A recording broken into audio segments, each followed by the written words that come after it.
ಸಚಿವೆ ಲಕ್ಷ್ಮೀ ಹೆಬ್ಬಾಳ್ಕರ್ ಅವರು ಅಪಘಾತದ ಬಳಿಕ ಇದೀಗ ಸಾರ್ವಜನಿಕರಿಗೆ ತಮ್ಮ ದರ್ಶನವನ್ನು ಕೊಡ್ತಾ ಇರುವಂಥದ್ದು, ಅವರ ಸೇವೆಗೆ ಮತ್ತೆ ಮರಳಿರುವಂಥದ್ದು. ಇನ್ನೊಂದು ಕಡೆ ಬಜೆಟ್ ತಯಾರಿ ಕೂಡ ನಡೀತಾ ಇರುವಂಥದ್ದು. ಇದೆಲ್ಲದರ ಮಧ್ಯೆ ಅವರು ಆಸ್ಪತ್ರೆಯಲ್ಲಿದ್ದಂತಹ ಸಂದರ್ಭದಲ್ಲಿ ಈ ಒಂದು ಗೃಹಲಕ್ಷ್ಮಿ ಯೋಜನೆ ಹಣ ಕೂಡ ಬರ್ತಾ ಇಲ್ಲ ಅನ್ನುವಂತಹ ಆರೋಪಗಳು ಕೂಡ ಕೇಳಿ ಬರ್ತಾ ಇದ್ದವು. ಇದೆಲ್ಲದಕ್ಕೂ ಕೂಡ ಇವತ್ತು ಉತ್ತರ ಕೊಡೋಕ್ಕೆ ನಮ್ಮ ಜೊತೆಗೆ ಸಚಿವೆ ಲಕ್ಷ್ಮೀ ಹೆಬ್ಬಾಳ್ಕರ್ ಅವರಿದ್ದಾರೆ. ಅವ್ರನ್ನ ಮಾತಾಡಿಸ್ತೇನೆ.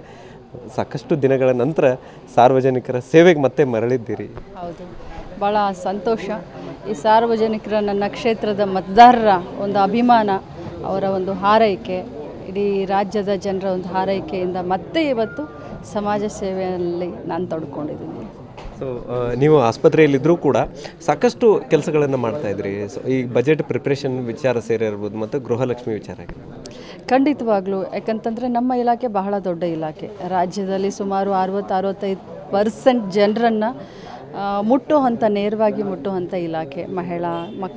ಮಕ್ಕಳು, ಮಹಿಳೆಯರು, ಹಿರಿಯ ನಾಗರಿಕರು, ವಿಕಲಚೇತನರು.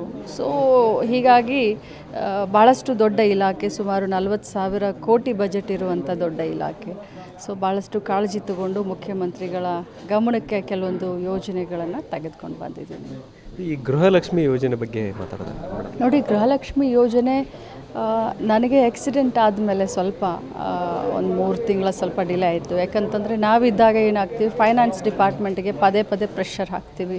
ಫೈನಾನ್ಸ್ ಡಿಪಾರ್ಟ್ಮೆಂಟ್ಗೆ ನಮ್ಮ ಗೃಹಲಕ್ಷ್ಮಿ ಹಣ ಕೊಡಲಿಲ್ಲ ಅಂತಂದರೆ ಮಹಿಳೆಯರಿಗೆ ತೊಂದರೆ ಆಗುತ್ತೆ ಅಂತ ನಾವು ಪದೇ ಅವ್ರಿಗೆ ಜ್ಞಾಪಿಸ್ತಾ ಇರ್ತೀವಿ, ಹೋಗ್ತಾ ಇರ್ತೀವಿ, ಭೇಟಿ ಕೊಡ್ತಾ ಇರ್ತೀವಿ, ಮುಖ್ಯಮಂತ್ರಿಗಳ ಗಮನಕ್ಕೆ ತೆಗೆದುಕೊಂಡು ಬರ್ತಾ ಇರ್ತೀವಿ.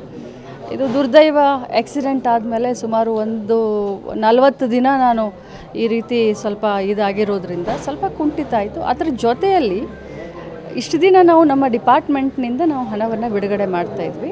ಈಗಲೂ ಕೂಡ ತಾಲೂಕ್ ಪಂಚಾಯತಿ, ಬರೀ 4 ತಾಲೂಕ್ ಪಂಚಾಯತ್, ಬ್ಯಾಂಗ್ಳೂರು ಹತ್ತಿರ ಇರುವಂಥ 4 ತಾಲೂಕ್ ಪಂಚಾಯತಿಗೆ ದುಡ್ಡನ್ನು ಹಾಕಿ ಅಲ್ಲಿಂದ ನಮ್ಮ CDPOಗಳ ಮುಖಾಂತರ ಸೇಮ್ ಚಾನಲ್ ನಾವು ದುಡ್ಡನ್ನು ಬಿಡುಗಡೆ ಮಾಡಲಿಕ್ಕೆ ಸ್ವಲ್ಪ ಹೆಚ್ಚು ಕಡಿಮೆ ಆಯಿತು. ಬಟ್ ಈಗೆಲ್ಲ ನಾವು ಸುರಳಿತ ಮಾಡಿದ್ದೀವಿ. ಇನ್ನೇನು ಒಂದು ವಾರ 10 ದಿನದಲ್ಲಿ ದುಡ್ಡು ಬರುತ್ತೆ.